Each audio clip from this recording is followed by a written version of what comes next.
No, what's good, everybody? What a big Saturday! It's getting sad though because we're nearing the end. A huge Saturday in college football. It is what we call Championship Saturday in college football. Four huge games we will be breaking down right here with you all. If you are joining for the very first time, welcome. I am Mike Pendleton, sitting in for the coach who is off attending to other business. We will be here live tomorrow as well for our Sunday morning NFL pregame show. We should have a Sunday night show as well. So, plenty of content coming your way each and every single day.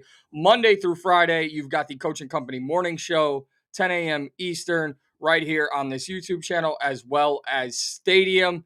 You have the Coach and Bro show on the pro wrestling side, Monday and Thursday. Excuse me.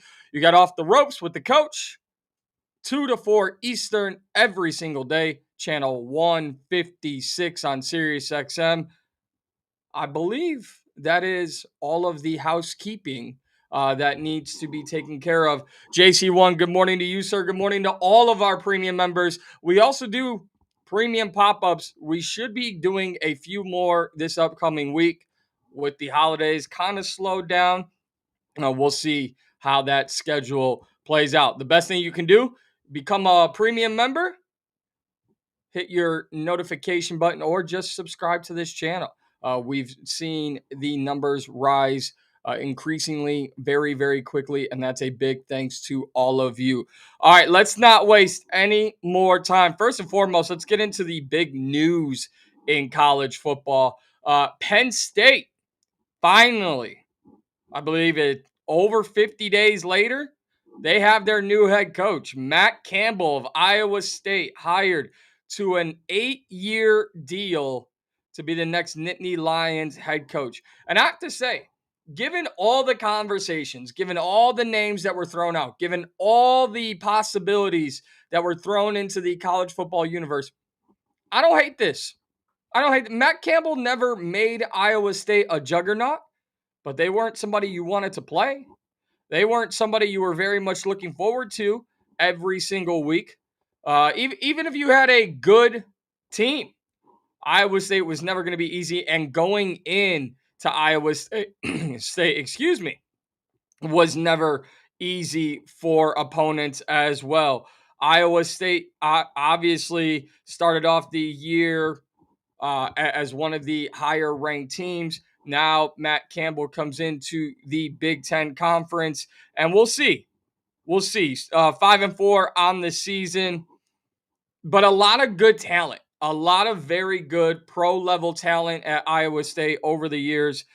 So Matt Campbell now comes in to Penn State. Washington State coach Jimmy Rogers will move from Washington State to replace Campbell at Iowa State, who was the winningest head coach in Iowa State history. So James Franklin gone, Matt Campbell in. I'm interested. I'm not going to sit here and say that, Penn State is back. I'd like to see what they do moving forward, but I believe they have a guy who is not a polarizing figure, and for that matter, should help them, because I think if you would align them up like a Lane Kiffin at LSU with a polarizing figure there at Penn State, the pressure, the expectations, the spotlight would have been on all the wrong things, just as they are in LSU. And that's coming from a guy who roots for LSU. But we will not spend today's show talking about LSU or Lane Kiffin. You know why? Because they're not in a championship Saturday. So if you have any questions on championship Saturday, we will take a look here at the numbers in a matter of moments. I will answer any questions that I can. RJ, JC1, Walsey, I don't know if you saw it on the way in, but because you're my guy, I went ahead and featured Fernando Mendoza on the thumbnail graphic for this morning show. We will talk Indiana. We will talk Ohio State. RJ wants to know, what does the chat think? Indiana +4 or alt line up to 6.5? RJ, I will break down that game, but if the chat wants to chime in right now, we will get to that game. We're going to go in a order of time slots today. Just going to be easier to break it down that way. Going to be easier for us to talk about it all with you guys. And let's start on the game that I feel like may be the biggest blowout of the day. And I'm looking at the Texas Tech Raiders against BYU. We've just seen this game just a few weeks ago, 3 weeks ago, matter of fact. Looking for the date here, November 11th. Okay, yeah, so 3 weeks ago, Texas Tech 29, BYU 7, and BYU barely moved the ball past the 50-yard line. I don't know. Obviously, this game has to be played. This is a credit to BYU for sticking in atop the Big 12. I would have loved to see Utah in this spot, but BYU beat Utah, so that is that. There's no, I mean, Texas Tech also beat Utah, so this is just a BYU versus Utah thing for me.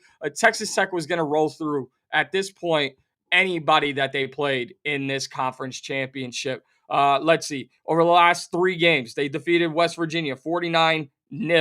UCF 48-9. BYU, already mentioned, 29-7. They downed Kansas State 43-20. Another shutout against Oklahoma State. Their lone loss, Arizona State, by 4 points. This Texas Tech Red Raiders defense is legit. I absolutely love this team. And I know if you guys have watched the show this year, you go, well, you've been on Texas A&M as well. You're right. I love Marcel Reed. It's going to be, for me, and really for everybody, I like the players that can absolutely cause chaos. And while we're all sitting here marveling at Jacob Rodriguez, a Heisman contender, that's the national narrative. We're trying to push him there. What about David Bailey?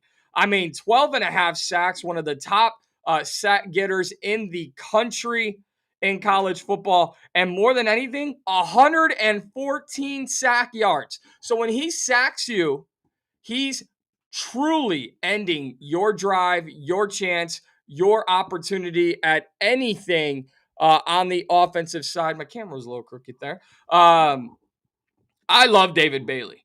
And all due respect to Jacob Rodriguez, he has had an outstanding season.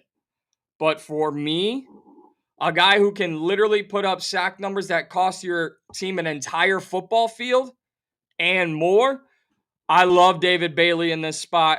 I love the Texas Tech Red Raiders defense in this spot. I really, really hope for the Red Raiders' sake that they put an emphasis on this great year that they've had. They put an emphasis with this defense that they've had.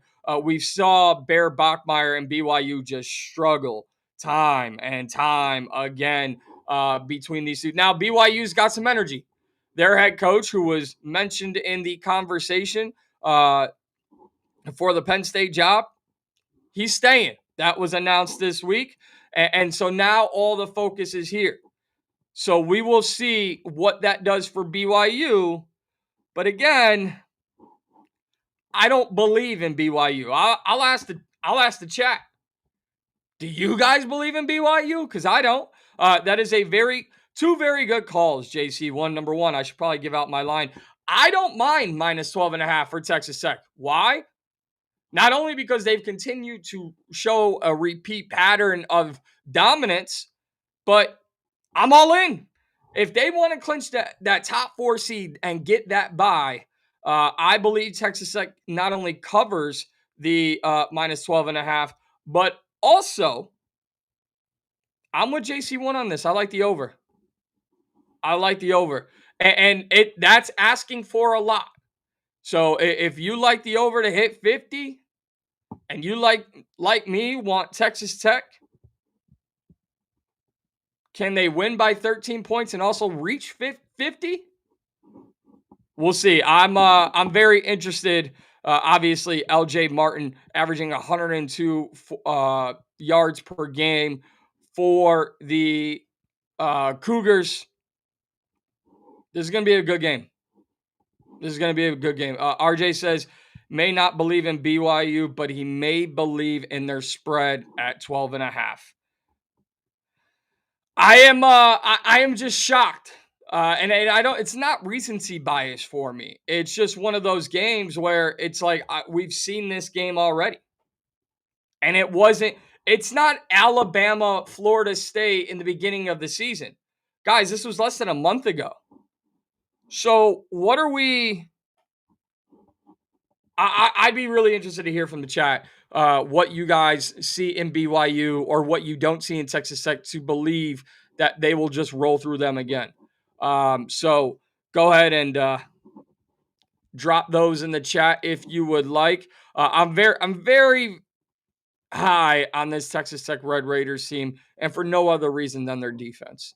And we all thought this game earlier this season was going to be one of the best games we saw all college football season. And then it was just a one-sided dominant affair. So that is Texas Tech and BYU. We will move on. Continue to put in your thoughts. If you have any plays, let's all get in this together. But right now it feels like with JC1, with RJ, the over is the most popular bet in this game. So I will go ahead and say the official coach and company, because we all did this together, the official coach and company play for Texas Tech and BYU is the over. Walsey believes Texas Tech rolls them. So, Walsey, I'll ask you, do you like the minus 12.5 or do you like the over? I think right now we are going to ride with the over. All right, so let me know what you guys think on that. And until then, let's move over to our second game. What a game. What a game. And when you talk about Texas Tech needing to make a statement, how about Georgia sitting at number 3 and one of the greatest rivalries in all of college football? Now, the interesting part is I believe this game really sets the standard for the college football playoff. But there is a conversation, and Walsey, RJ, JC1, Nate G, every single one of you who are here in the chat, I want you all to chime in here. Right now, Alabama's at 9. Georgia's at 3. It's the SEC championship game. So when it comes down to it, Alabama has had Kirby Smart's number. Georgia is a top 3 team in the country. With all those factors, this is a very interesting debate I saw this morning. Does Alabama get a top 4 seed bye with a win over Georgia? What say you, great company and great family here at the Coaching Company brand? Because I'm conflicted. They would be 11-2. I'm not going to hold Florida State against them. That was week 1 of the regular season. But you only beat Auburn by 7. You lost to Oklahoma only by 2, but on your field. So, is it a matter of how they beat them? Is it a matter of by how much? Is it smash mouth football? Is it run up the score? What do you guys think Alabama will need to do to not only defeat Georgia, but to catapult themselves into a top 4 seed? Because right now, I'm actually riding with Georgia. I think Georgia has a better team. And I'm sorry, guys. I have something in my eye, and it is absolutely killing me. This is what happens when you're solo. I like Georgia. So, RJ, I'm with you. At minus 1.5, this line was 2.5 yesterday. So, more money coming in on Alabama. Obviously, a lot of people... Although the history of Kirby Smart says that Alabama has his number, nothing makes me believe in Kalen DeBoer. We went into this season after the loss to Florida State going, even when they win, Kalen DeBoer is his job security is in question. Now, all of a sudden, can Alabama get a top 4 seed? That's how crazy a college football season can go. You can go from fire your head coach in week 1 to, hey, this team could be a top 4 seed. JC1 says they would have to dominate, but I don't think Bama has it in them. Let me get them Bulldogs. I'm with you, RJ. I'm with you, JC. Walsey says Kirby will not lose this game. He's ready to start dominating the series. And I believe so. I believe Georgia hits it here, but the big number here, guys. All right, so let's say as a team, we're all in here as a company, as a crew, we're all in on Georgia minus 1.5. What do we feel right now at 46.5? I believe the number is. My eyes are terrible. What do we feel about the total number? Because it's Alabama, right? It's Georgia. Two very good offenses. However, I'm just looking here. 48.5. So, and this line was updated this morning. So at 48.5, what do you guys think? Looking at a 31 or 30-20 type ordeal, 31-20 type deal. I don't know. I think Georgia could get to 30, but I think at that point it comes up to, can Bama score 20? Walsey says points. RJ says it's in Atlanta too, so keep in mind, is that a home game for Georgia? Yeah, absolutely. I think this Georgia team is very much a high-level national championship contender. And we have some people who join our show every single day who like to say, put BTA, belts to ass. And I believe Georgia's going to do that. JC1 says this could be a fist fight. One of the trenches doesn't see big numbers. So I think right now how we're all going here, we've got the over in Texas Tech, and we like Georgia minus 1.5. Nobody has really swung the vote of the public in our chat one way or the other on the over or under. I know Walsey said points. The overall narrative here from all of us is that we like Georgia, and I'm with you guys. I think it's a little crazy that Georgia's only minus 1.5. I'm not a believer in Alabama. And let's see what happens when Alabama loses. Let's see what we get if Alabama loses. Let's see what happens to the rest of these standings if the Bulldogs, or when the Bulldogs go in and get this dub. But guys, let's not waste any more time. Mikey P, what are you doing? Waking up with you on a Saturday. Walsey's here.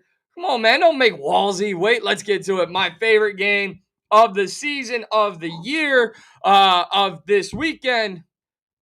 The Hoosiers are going to be the number one seed because I love Indiana in this one. Give me Indiana +4. Give me the over in this game. I like and respect Ohio State for the season that they've had. I like and respect the Ohio State defense and the season that they've had. But for me, and this is just for me, there is something about Curt Cignetti. There is something about Fernando Mendoza. There is more emphasis to be made for Indiana than there is Ohio State. Both teams are good. They're locks, right? We know they're going to the college football playoff.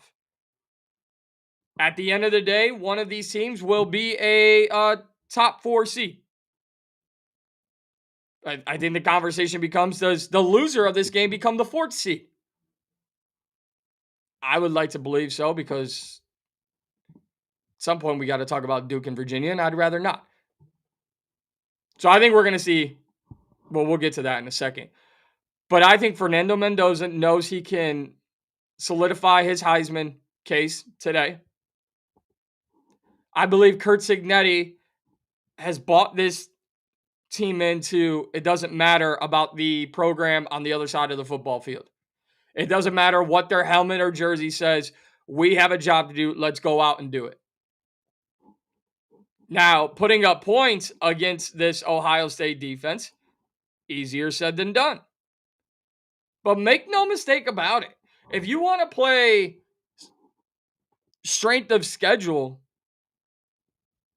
Illinois at the time, they blew them out. Iowa, at Iowa, yeah, they struggled, but they still beat Iowa on the road. Then went to Oregon and Eugene and beat them. I mean, Penn State has fallen off, but for me, Iowa on the road, Oregon on the road, Illinois at home in blowout fashion, those are three fantastic wins. You go and look at Ohio State. They beat Texas at home by 7 to begin the year. They also beat Illinois. But after that, okay, Michigan. So we're looking at Texas, Michigan, and Illinois, or Iowa, Oregon, and Illinois. With all due respect, Walsey, not one is greater than the other, in my opinion. But in the national spotlight, when you look at, man, Texas looked horrible. Michigan looked horrible. Did Ohio State make them look horrible? Or were those just two inept offenses? Indiana, although they struggled against Iowa, punched Oregon in the mouth. Absolutely punched the Ducks in the mouth. And the Ducks were rolling at the time. And to get two back-to-back road wins in the middle of the season like they did, Fernando Mendoza does not need to put up 400 yards a game in order to prove himself. Fernando Mendoza will be playing on Sundays next year in the National Football League. And I think he puts a huge stamp on the Heisman race. I think he puts a huge stamp on his draft stock. And I think Fernando Mendoza, because as you guys know, and I know there's other players, trust me, I know both sides of the ball, both teams have a lot of fun players. But for me, what do I love? I love the guys that jump off the paper. And for me, Caleb Downs. I am very, very excited to see the chess match of Caleb Downs against Fernando Mendoza, who, by the way, can use his legs and will use his legs. So I'm on the Hoosiers +4. I'm on the over. Walsey says they both stay a top 4 seed.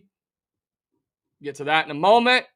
He also says IU has always struggled at Iowa, beat Oregon at Oregon. Ducks hadn't lost at home in like 28 games. Again, all these things matter.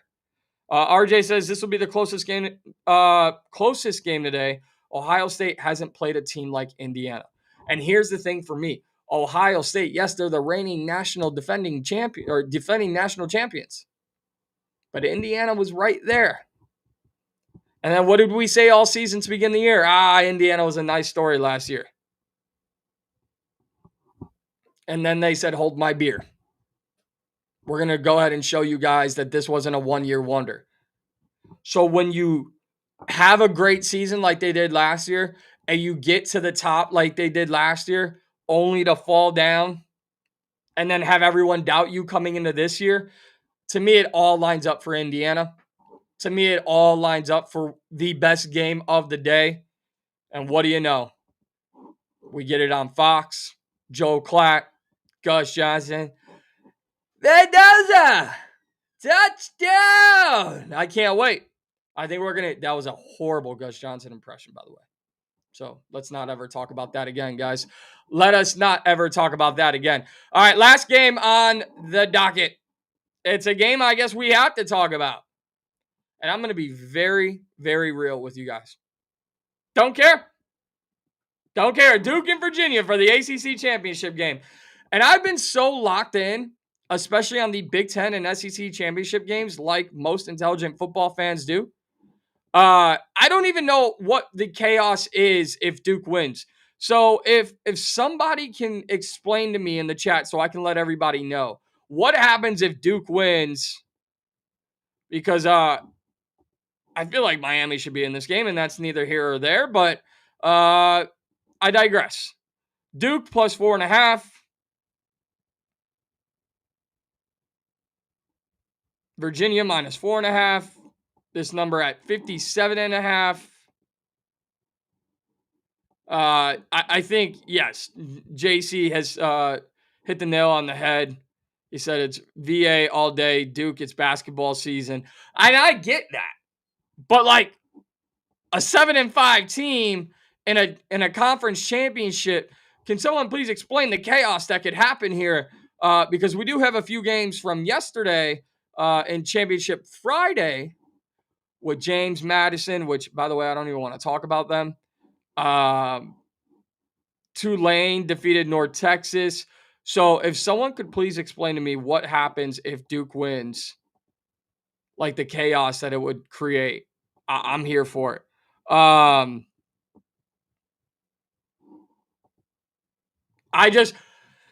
going to let you guys pick on this one because Virginia should win this game. Duke is in because of a tiebreaker. Here we go. So Virginia wins. The Cavaliers will almost certainly earn a playoff spot. A victory by the unranked Blue Devils opens up the possibility of the ACC being squeezed out of the 12-team college football playoff entirely. Let's go Duke. How great would that be? And then it says there's also a scenario where both championship contenders could be shut out of the playoffs while the conference top-ranked team, number 12, Miami, gets in. So, this is not betting advice. This is chaos advice. Everybody root for Duke. If you like Virginia and you just want to cash a ticket, RJ says Virginia 3.5 or 4.5. Your money should go to Virginia. But if you like chaos, like yours truly, let's go Duke. Let's see what the hell happens to the ACC. I'm not touching this game. JC1, thank you very much, my man. Chaos. That's what we do here. Walsey says Virginia by a 10 burger. Walsey, I thought we were boys. I thought you liked chaos with me. If you want to cash tickets, Virginia. If you want chaos, let's go Blue Devils. Never thought I'd say that in college football season. All right, really quickly, James Madison, 31-14 over Troy. It's great. I know James Madison will be watching this Duke and Virginia game. Kimberly, Chat Queen Kimberly is here. Slept in. Kimberly. You slept in when I'm hosting? I thought we were family.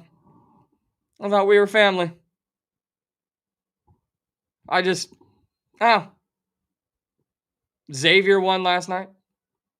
So you're enjoying, you're up, partying, celebrating.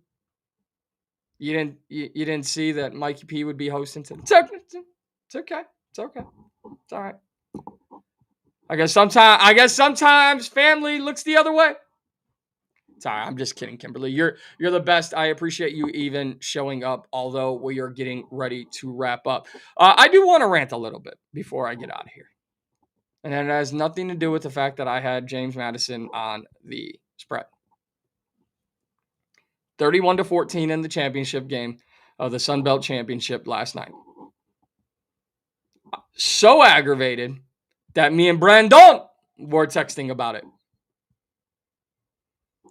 When you have an opportunity to make a statement, as James Madison did, and you look at the conference championship schedule, and you see two top-ranked teams in Tulane and North Texas, you should be scoreboard watching. Tulane, 34-21. Little bit of a closer game. Wouldn't you want to make a statement, James Madison? They got the ball, I believe, on an interception, and then ran a play down to the 12-yard line. And once they got the first down and they got to the 12-yard line, they said, all right, we're good. What is the point of going from the 30 to the 12 just to knee it? You have an opportunity to make a statement to the College Football Playoff Committee. Put your foot on the neck of your opponent. Now, no one's going to say, wow, James Madison blew out Troy. But what if we said it the brand for the entire college football season? It's not just who you beat, it's how you beat them. JC1, I know what that spread went to. I'm not talking about that.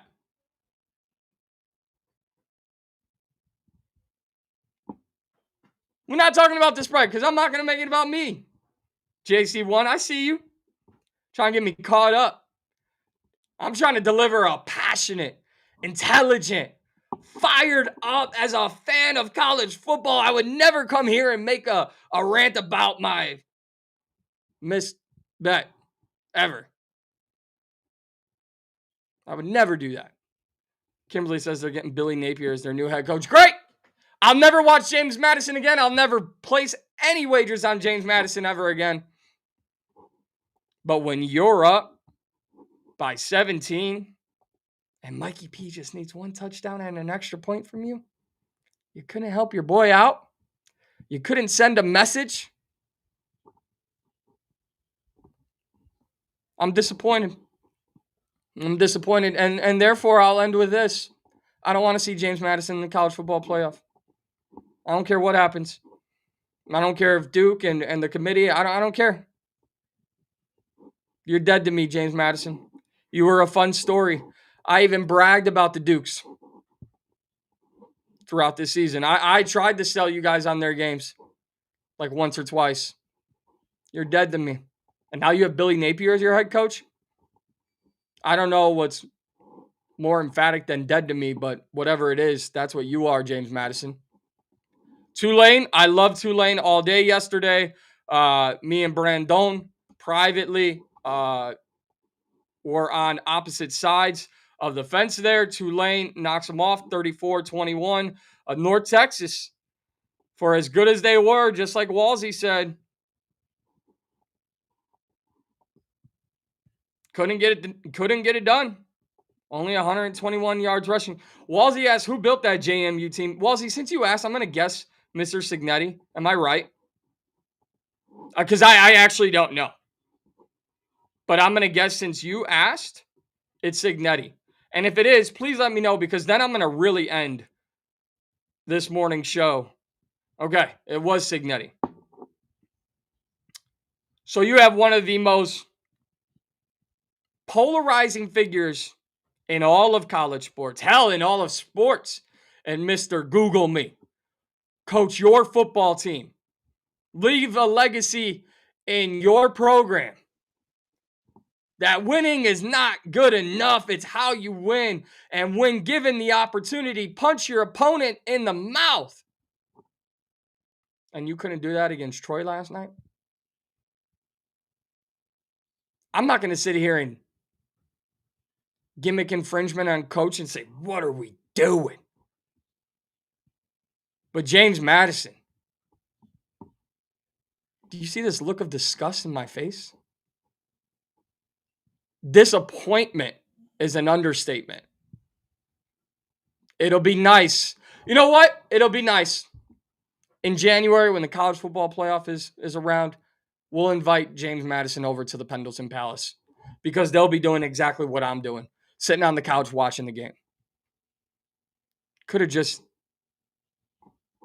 cashed it over. Could have just hit the spread. 23.5, all I needed. One touchdown. Yeah, poo-poo face. You're right. You're right, Kimberly. You're right. It is poo-poo face.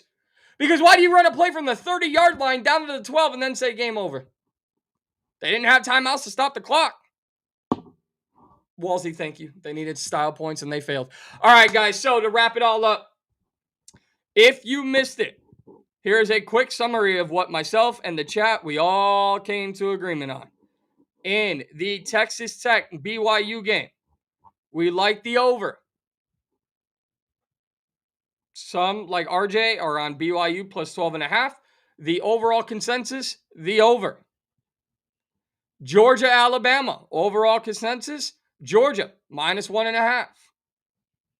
And Indiana, Ohio State. If you even mention the Buckeyes, we will have security escort you out, way out, onto the sidewalk because my man Walsey and the Hoosiers Take them on the money line. You could take them +4, however you want. And we're taking the over in that game. At least I think so. I mean, I'm just riding with Walsey because Walsey's my guy. We need everyone to come in tomorrow morning, 10 a.m. Eastern. And we're going to celebrate a great day in college football and cash tickets. We're going to celebrate Walsey tomorrow. I'm not saying if, I'm saying we are. So we're going to celebrate you tomorrow, Walsey. So you better be here at 10 a.m. Eastern tomorrow morning for our Sunday morning pregame show. All of you better be here. RJ, Kimberly, JC1, Nate G, all you premium members that make this possible. And last but not least, if you like money and cash tickets, go ahead and take Virginia -4.5. If you like chaos like me, stay away from the game and root for Duke. That's it. 4 great games in college football. James Madison is dead to me. I told you guys Tulane would go out on a high note, and hopefully we see them in the college football playoffs. For everybody here at The Brand, thank you to Coach for allowing me to sit in. Producer man, as always, I am just simply Mikey P, the guy with the tattoo on his back. He doesn't smoke crack, but we will cash tickets all the way to the top this weekend, starting with tonight, today, this morning, college football championship Saturday. Thank all of you for joining us right here on Coaching Company. We will see you guys tomorrow morning, 10 a.m. Eastern, right here on YouTube, socials. Until then, enjoy your day in college football.